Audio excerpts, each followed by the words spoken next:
What's up, government class? Welcome back, guys. Week 5, day 2 of distance learning.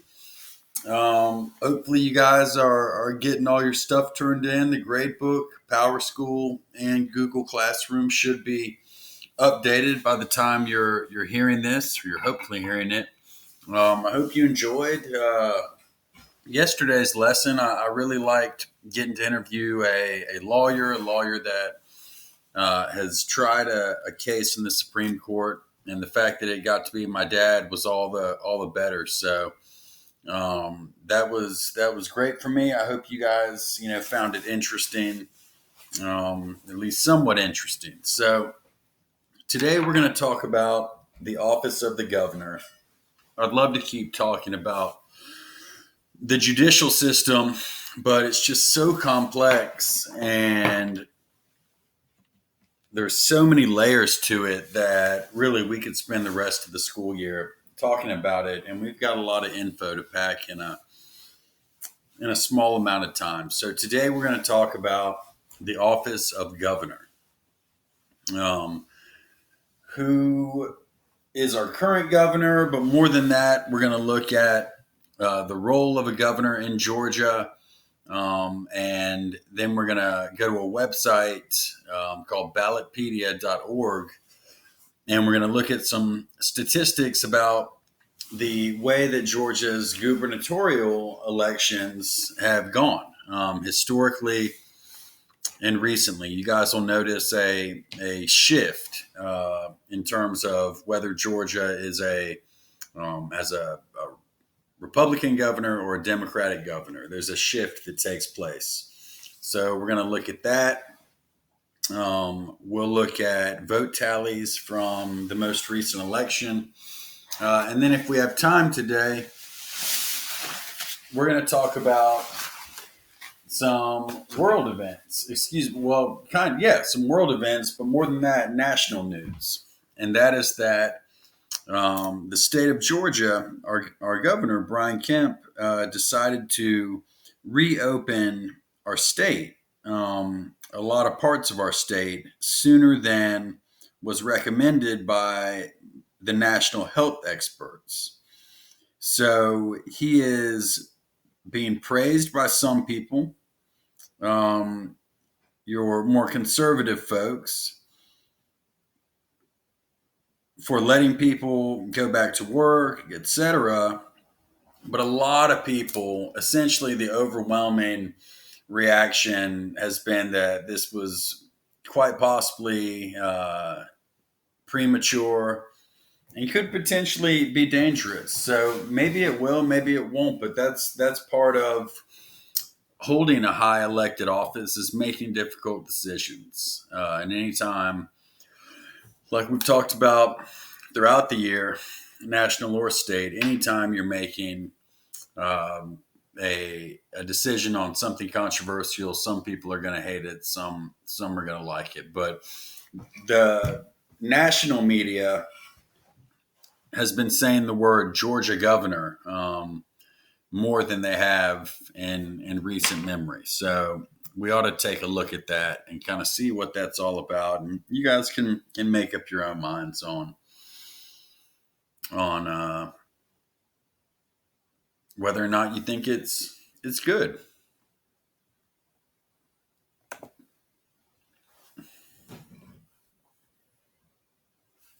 The governor of the state of Georgia is an elected constitutional officer, the head of the executive branch and the highest state office in Georgia. The governor is popularly elected every 4 years by a plurality and is limited to 2 consecutive terms. No individual may again hold the office again until 4 years or a single gubernatorial term have elapsed. It's kind of a goofy word, guys, but when we see gubernatorial, like gubernatorial term or election, that just means for governor. So technically, a governor could serve more than 2 terms. They would just have to sit out a term in between their second and third terms. So it's possible. Right now, Georgia has what we call a Republican state trifecta. A trifecta exists when one political party simultaneously holds the governor's office and the majorities in both state legislative chambers. So, just like with the president, if he has a Republican House and a Republican Senate, and he's a Republican, well, then that would be, its own trifecta. But in Georgia, uh, it's all Republican right now, and not not mayors and commissioners, et cetera. There are plenty of Democrats in power in Georgia, but in terms of at the state level, and this is a national statistic, but as of April 27th, 2020, there are 21 Republican trifectas, 15 Democratic trifectas, and 14 divided governments where neither party holds trifecta control. Those are the governments that are those are the states that are particularly interesting around election time, because a state like Mississippi, which is um, as red can get, they have a very strong Republican trifecta in the Mississippi state government. When the presidential election rolls around, it basically doesn't matter who the Republican candidate is. Mississippi's going to vote for them. Whereas if you look at a state where maybe they have a Republican majority in the state house, but they have a Democratic governor, well, that speaks to a variety the variety of voters that exist in that state. So if in one election in that state a Democrat wins, but in another election a Republican wins, well, that tells presidential candidates that of both sides that they have a chance to win that state, to steal it from the other candidate. So again, some states are almost always going to vote Democrat, others Republican. This is our current guy. This is the guy that's been in the headlines so much. He really was making headlines before he took office with a few controversial campaign ads, but he's continued to make headlines. He's the 83rd current governor of Georgia, elected in 2018. And before that, he was Secretary of State from 2010 to 2019. So he was a Georgia state senator from '03 to '07. And remember, he was Secretary of State for 9 years. That became controversial during the uh, the last gubernatorial election, because remember when we talked about the three branches and the various roles of the head government officers, um, the Secretary of State is the one who handles election disputes, and he happened to be involved in that disputed election. So these guys, Kemp and others, uh, he's kind of a career. He's a businessman as well, but he's been involved in Georgia politics really for a long time.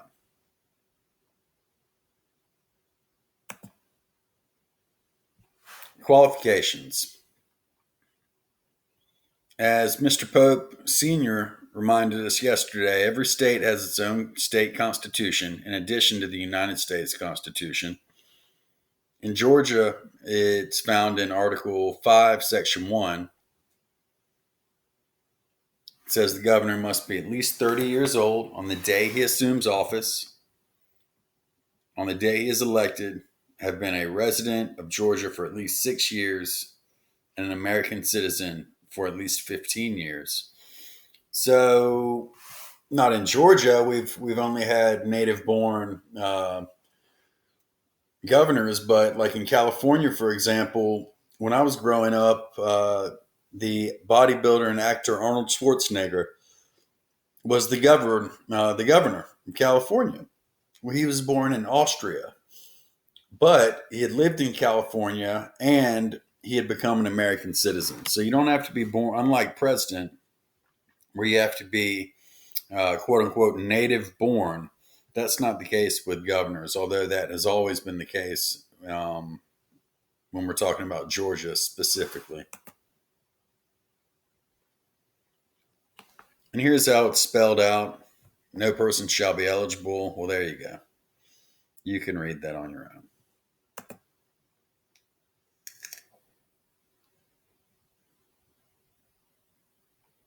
Georgia elects governors during midterm elections. So even years that are not presidential election years.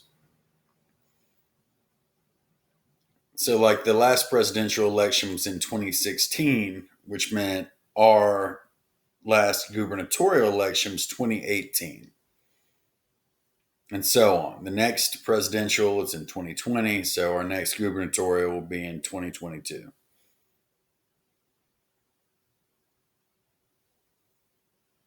Legally, the inauguration takes place on the same day that the Georgia General Assembly convenes. Let's look at Ballotpedia down here. Let's and look at elections in Georgia.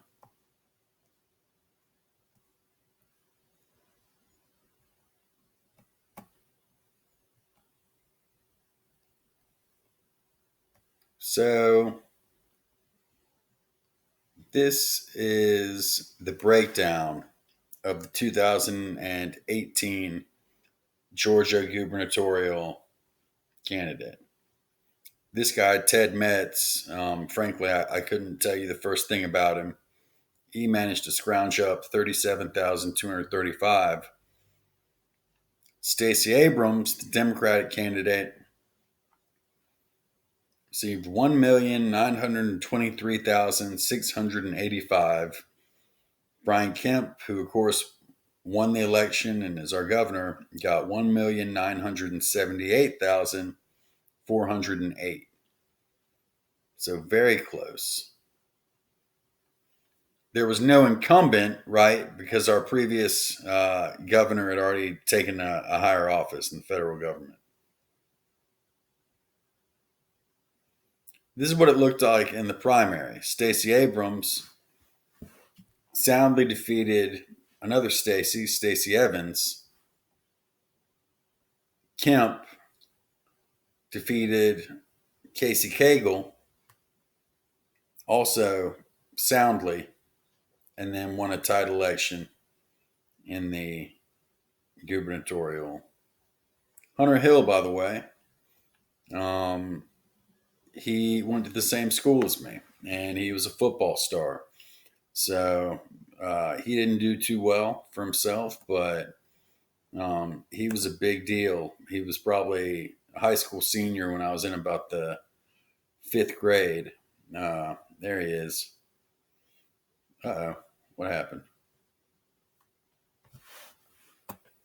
Let's find that again.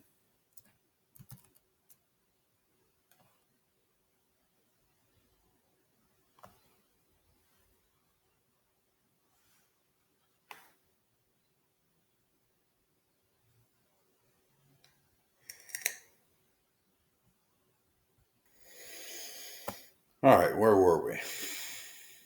There we go. This is the previous election. So there's a pretty decent 44% in 14, 48.8% in 16. So Sometimes on national news or national and president, when they're talking about federal politics, they'll refer to Georgia as a purple state, or like sort of a purple state. In other words, not completely red, although we do have the Republican trifecta right now. But in terms of our voters and the general presidential elections, a pretty even breakdown of Democrat and Republican, with Republicans holding a slight majority, at least according to the um, most recent elections. So let's go back to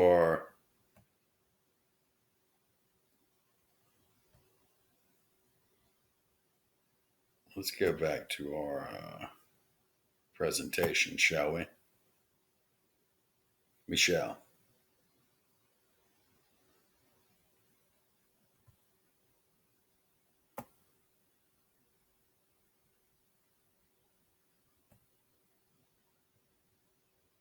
So if there's a vacancy, like we had not long ago, details of vacancy appointments are addressed under Section 1, Paragraph 5 of the Georgia Constitution. At any point that the governor or governor elect is temporarily or permanently unable to discharge the office to do their job, the lieutenant governor or the lieutenant governor elect assumes the office with all its powers and responsibilities.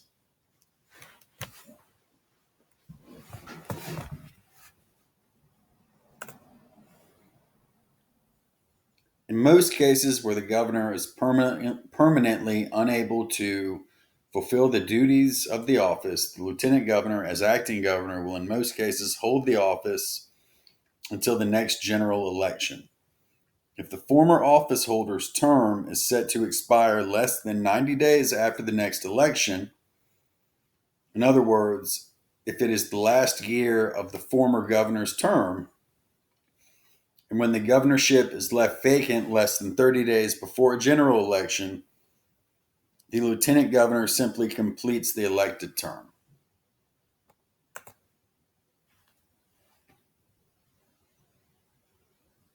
This would be extremely rare, but if both the governor and lieutenant governor vacate their seats, the Speaker of the House of Reps schedules a special election and will serve as acting governor until that date.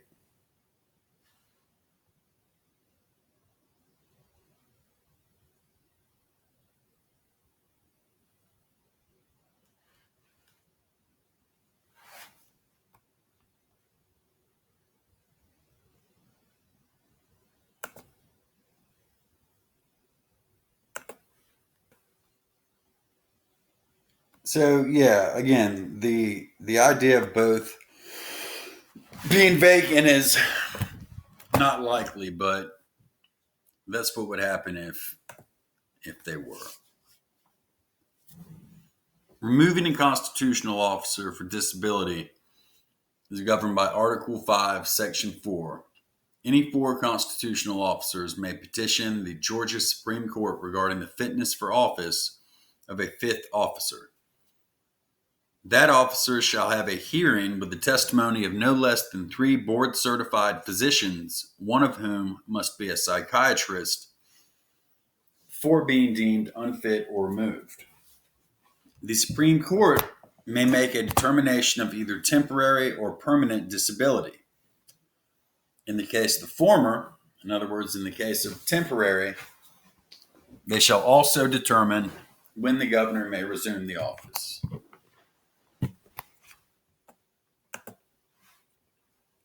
The governor has a number of powers in state government.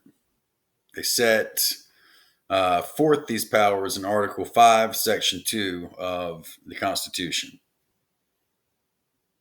The powers of the governor include proposing new programs and laws for the state, proposing a state budget for the legislature to consider, vetoing legislation, and appointing members to the many boards in the state government. The governor is considered the conservator of the peace, and is the commander in chief of the military forces within Georgia. Within Georgia is important there. He's also charged with upholding and executing all laws. There is a gubernatorial veto, which the legislature may override by a 2/3 majority in both chambers. So, similar to what we saw at the federal level. At the start of each regular legislative session and at other times, if he deems it prudent or if he thinks it's the right thing to do, the governor delivers a state of the state to the General Assembly and makes recommendations for laws. Again, just think State of the Union, except this is the state of the state. Other duties: issues writs for special elections whenever either the House or Senate has vacancy, convenes extraordinary sessions of the Assembly, not to exceed 40 days, as well as emergency sessions, fills vacancies in all offices where the manner is not otherwise prescribed, and these vacancies that he appoints are subject to approval by the Senate, requires information from other constitutional officers and members of the executive on any aspects of their job and duties. A majority of executive departments are headed by policy-making boards, whose members are appointed by the governor and confirmed by the Georgia State Senate. Usually, the board appoints a department director or commissioner in cooperation with the governor to administer agency affairs. A few department heads are appointed directly by the governor, though. The state budget. The state operates on an annual budget cycle, and this is how it breaks down. This is how the budget process breaks down. In July of the year preceding the start of the new fiscal year, the governor sends budget instructions to state agencies. In September, agencies submit their budget requests to the governor. Budget hearings are held within state agencies in November and December, with public hearings being held in January. Later in January, the governor submits his or her proposed budget to the state legislature. The legislature adopts a budget in March or April, effective for the fiscal year beginning in July. A simple majority is required to pass a budget. So, if, like in our case, unless the governor was to propose something just absolutely bonkers, he's going to get approval because we have that Republican trifecta. The same would likely be true if we had a Democratic trifecta. It's just the way it works. The governor is constitutionally required to submit a balanced budget to the legislature. In turn, the legislature must pass a balanced budget, and any budget signed into law by the governor must be balanced. 16 states, you can't do this, but we're one of the states, one of the 44, where our governor has something called line item veto. So let's learn a little more about that, shall we? And I really encourage you guys to use this website, ballotpedia.org. So what is this line item veto we're hearing so much about? Well, that is when the governor has the power to veto individual components. That's the key term, individual components, in other words, lines of a bill passed by the state legislature. In other words, the legislature could pass a certain budget, and the president, since he has that quote unquote line item veto, he can pretty much go through and say, okay, well, that's a fine program. I'll accept that, but I'm not gonna fund this. That kind of thing. And state funding is very, very important, depending on what your specific cause is. Uh, Health clinics and things like that. Public schools, like I know, for example, they were very close. Georgia was very close to um, giving a pay raise to public school teachers, and it looked like it was almost certainly going to happen. But then we had to shut down basically the country, and it really put a financial strain on Georgia. So I was listening to the radio several weeks ago, and it was the Georgia Secretary of State. He was talking on NPR, and he was interviewing the guy and wasn't trying to say anything controversial, but he broke some news. He was like, basically like, yeah, we can't, we're probably not going to do that. Like we have to decide right now with money so tight, we've got to figure out who most urgently needs that money. So people usually, it's a pretty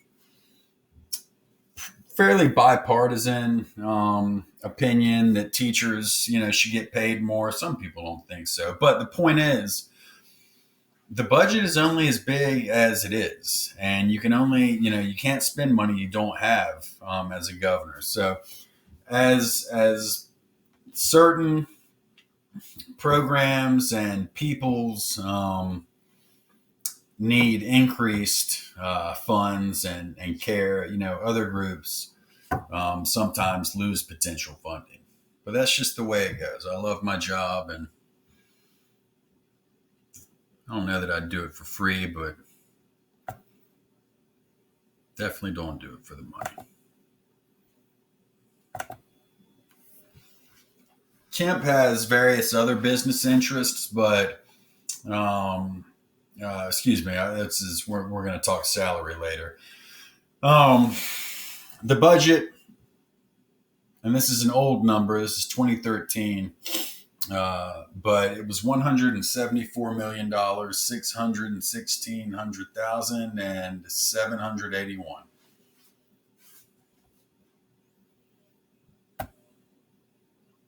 Compensation. Georgia's Constitution determines how you get paid as the governor. So Article 5 indicates that the state legislature determines salaries for governor, lieutenant governor, and other elected executives. It's the legislature. Here's how it looks in the Constitution.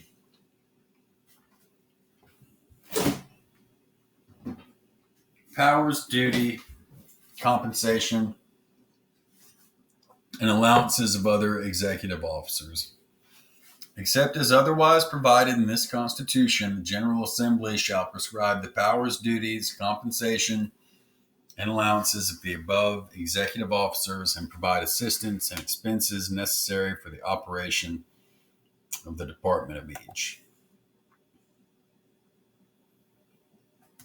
So from 1992 to 2013, pretty much all my childhood, Georgia had Democratic governors. We were a blue state.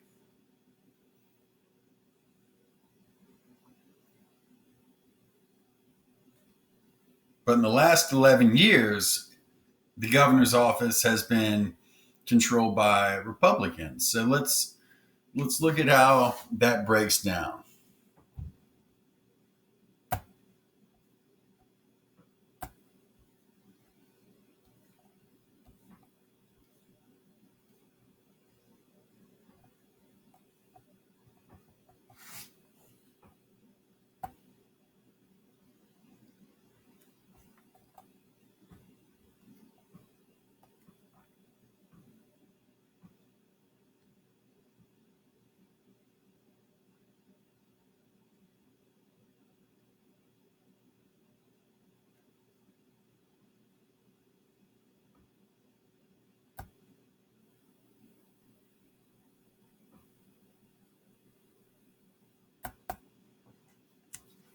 You know, guys, I see that we're just about out of time, so I'm going to stop there for today.